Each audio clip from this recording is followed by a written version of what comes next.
यूडिया kids club.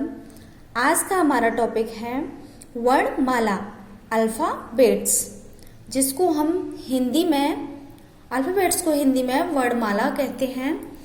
तो 2 parts में divide किया हुआ है इन्हें। जैसे इंग्लिश में वॉवल्स एंड कॉन्सोनेंट होते हैं, उसी टाइप से हिंदी में इसको वर्णमाला कहते हैं। अल्फ़ाबेट्स को वर्णमाला बोलते हैं, जिसको 2 पार्ट्स में डिवाइडेड है। जैसे स्वर एंड व्यंजन।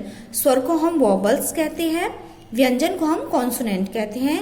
उसी तरीके से हिंदी में भी इन्हें स्वर एंड व्यंजन में डिवाइड किया गया है। तो अक्षर जिनकी मात्राएं लगाई जाती हैं उन्हें हम स्वर कहते हैं। जैसे अ की मात्रा होती है, छोटे आ की मात्रा पे कुछ नहीं होता है। बड़े आ की मात्रा का एक डंडा होता है। छोटी की मात्रा भी, बड़ी की, छोटे ऊ बड़ू, इस तरीके से सभी स्वर की मात्राएं लगाई जाती हैं। वह अभी मैं कुछ देर बाद बताऊंगी कि मात्राएं इसकी कौन सी होती हैं। उसी तरीके से व्यंजन अक्षर जिन पर मात्राएं लगाई जाती हैं। स्वर जिनकी मात्राएं होती हैं, इनकी मात्राएं होती हैं स्वर की। एंड व्यंजन जिन पर मात्राएं लगाई जाती हैं। व्यंजन पर स्वर की मात्राएं लगाई जाती हैं, उन्हें हम व्यंजन बोलते हैं। जैसे स्वर होते हैं हमारे 11, 1 2 3 4 5 6 7 8 9 10 11 यहाँ तक। ये एक अयोग वाह हो गया, एक डिफरेंट, ये अन्य स्वर हैं अयोग वाह जिसे हम बोलते हैं। बट 11 काउंट होते हैं जिन्हें हम स्वर बोलते हैं, जिनकी मात्राएं होती हैं। बट 11 स्वर तो हैं, बट आ की कोई भी मात्रा नहीं होती, इसलिए 10 स्वर की मात्राएं काउंट की जाती हैं। व्यंजन अक्षर जिन पर मात्राएं लगाई जाती हैं, जैसे क ख ग घ ड़, च छ ज झ ड़, ट ठ ड ढ ड़, त थ द ध न, पा फ ब भ म, य र ल व, स स स। ये 3 टाइप्स के स होते हैं। ह, छ, त्र, ज्ञ, स्र, ये संयुक्त व्यंजन होते हैं। छ, त्रे, ज्ञ, स्र, ये संयुक्त व्यंजन है। ड और ड विकसित ध्वनियां हैं। अब कुछ बातें जो इम्पोर्टेंट हैं, जैसे वर्णमाला की पहचान चित्रों की सहायता के बिना तथा शुद्ध उच्चारण कराइए और बच्चों को इन्हें क्रम से याद कराइए। इन सभी व्यंजन में आ जुड़ा हुआ है। कुछ इंस्ट्रक्शंस दिए हुए हैं टीचर्स के लिए। तो आ कैसे जुड़ा है, जैसे कि क, ख, ग, घ, इस सभी में बोलने से पहले जिसने व्यंजन हम बोलते हैं, व्यंजन को जब भी बोल रहे हैं तो क आ का साउंड आ रहा है, ख आ का साउंड आ रहा है। इस तरीके से इनमें आ जुड़ा हुआ रहता है। तो 11 हमारे स्वर होते हैं वॉवल्स, बट 11 स्वर हुए, बट 10 की मात्राएं लगाई जाती हैं। अंगा, अह, ये अयोग वाह होते हैं। संयुक्त व्यंजन हमारे छ, त्र, ज्ञ, स्र होते हैं। ड और ड एक विकसित ध्वनियां होती हैं। तो हमने इसमें से सीखा, जैसे ये हमारे वर्णमाला अल्फाबेट्स होते हैं, उसी तरीके से हिंदी में अल्फाबेट्स को वर्णमाला बोलते हैं, जो जिन्हें 2 पार्ट्स में डिवाइड किया हुआ है। स्वर एंड व्यंजन। स्वर हमारे होते हैं 11, जिसकी 10 मात्राएं होती हैं, अ की कोई मात्रा नहीं होती। एंड स्वर वे होते हैं जिनकी मात्राएं होती हैं। व्यंजन वे होते हैं जिन पर मात्राएं लगाई जाती हैं। तो इस तरीके से हम वर्णमाला को बच्चों को सिखा सकते हैं।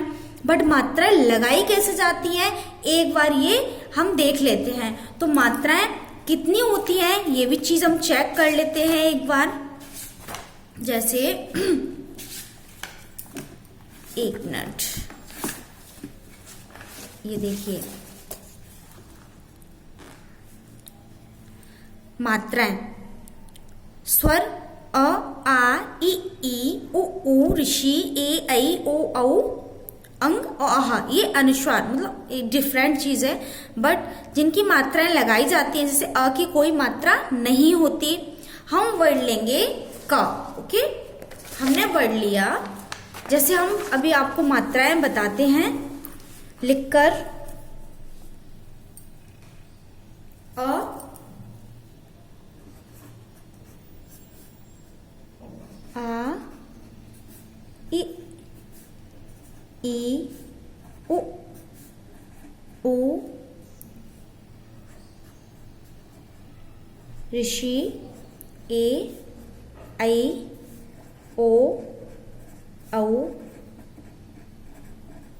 एंड अंग अह। इसकी भी हम मात्राएं आपको बताएंगे। तो आ की मात्रा कुछ नहीं होती, जैसा हमने आपको बताया था, आ की मात्रा काउंट नहीं करते। बड़े आ का डंडा होता है। छोटी ई की मात्रा लेफ्ट हैंड से लगती है, बड़ी ई की मात्रा राइट हैंड से लगती है। छोटे ऊ की मात्रा इस तरीके से होती है, बड़े ऊ की उससे अपोजिट होती है। ऋषि की मात्रा नीचे लगती है। ए की मात्रा 1 कर्व लाइन, एस पे 2, ओ की स्ट्रेट लाइन, औ की जस्ट 2 हो गई। जिस तरीके से ए की मात्रा लगाई थी उसी तरीके से औ की मात्रा, बट इसमें नीचे तक डंडी होती है। अंग की मात्रा किसी पर बिंदु, आह की मात्रा किसी पर 2 बिंदु वर्ड के पीछे होता है। तो अब हम आपको वर्ड बनाकर बताएंगे। जैसे बच्चे कंफ्यूज होते हैं कि ये मात्रा किसकी है किसकी नहीं है। तो ये तो हमारे हुए स्वर, ये है हमारे स्वर जिनकी ये मात्राएं होती हैं। अब हमने बताया कि व्यंजन जिन पर मात्राएं लगा जाती हैं। ओके, हम फर्स्ट व्यंजन को सबसे पहले लेते हैं। जैसे हमारा फर्स्ट व्यंजन है क, तो हम का को ही लेते हैं। का पर ही हम सारी आपको मात्रा लगाकर दिखाएंगे। का पर लगा छोटे आ तो इसकी कोई मात्रा नहीं होती, ये इसी तरीके से रहेगा। बड़े आ का लगा के दिखाते हैं आपको। का आ का डंडा है तो एक डंडा लगाया। छोटी ई की मात्रा है तो छोटी ई की लेफ्ट साइड से लगती है, लगा दी। अभी हम आपको मात्रा लगा के बताएंगे, बाद में हम इनको साउंड कैसे चेंज होता है ये बताएंगे। इस पर बड़ी ई की मात्रा है तो बड़ी ई की मात्रा भी हम लगा चुके। अब है छोटे ऊ की, का पर ही हमने छोटे ऊ की मात्रा लगाई और का पर ही हमें बड़े ऊ की मात्रा लगानी है। को अब लगाना है क्र, तो नीचे कई पर लगाया ए की मात्रा, ये ऐ की मात्रा, ओ की मात्रा, कौ की मात्रा, औ एंड कंग अंग की मात्रा, एक बिंदु बताया था, एंड अह। अब हमने लगा लिए, ये हुए हमारा व्यंजन, ये था हमारा क व्यंजन। अब इन पर हमने लगाई स्वर की मात्रा, तो किस तरीके से साउंड चेंज हुआ ये आज हम आपको बताएंगे। का आ की मात्रा तो क, आ है तो का, किसको बोलेंगे वर्ड क है तो क पर आ की मात्रा तो का, एंड का पर ई की मात्रा तो की, छोटी ई है ना तो की, बड़ी तो की, ऊ की मात्रा तो कु, बड़े ऊ की है तो कु।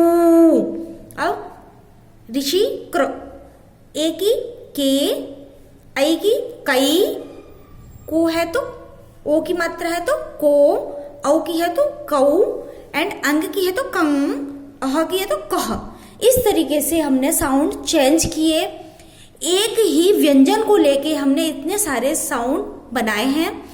तो स्वर की मात्रा जब व्यंजन में मिलती है तो किस तरीके से साउंड चेंज होता है आज हमने ये जाना। तो इस तरीके से हम बच्चों को हिंदी रीडिंग करना सिखा सकते हैं। सभी मात्राएं एक वर्ड पर लगाकर, ये जो हमने ये बनाया है ये है हमारे 12 खड़ी जिसको हम बोलते हैं, बट हमने ये ऋषि भी इसमें बताया, ऋषि की मात्रा। तो इस तरीके से हम बच्चों को 12 खड़ी के थ्रू, अल्फाबेट्स के थ्रू हम बच्चों को हिंदी रीडिंग करना बहुत इजी वे में सिखा सकते हैं। आई होप आपको हमारा यह वीडियो बहुत अच्छा लगा होगा, समझ आया होगा। अगर समझ आया है, आपके पास और आइडियाज़ हैं हिंदी रीडिंग कराने के लिए बच्चों को, तो हमें आप कमेंट बॉक्स में बता सकते हैं। अगर वीडियो हेल्पफुल लगा है तो वीडियो को लाइक करें, शेयर करें एंड चैनल को सब्सक्राइब करें। Thank you so much.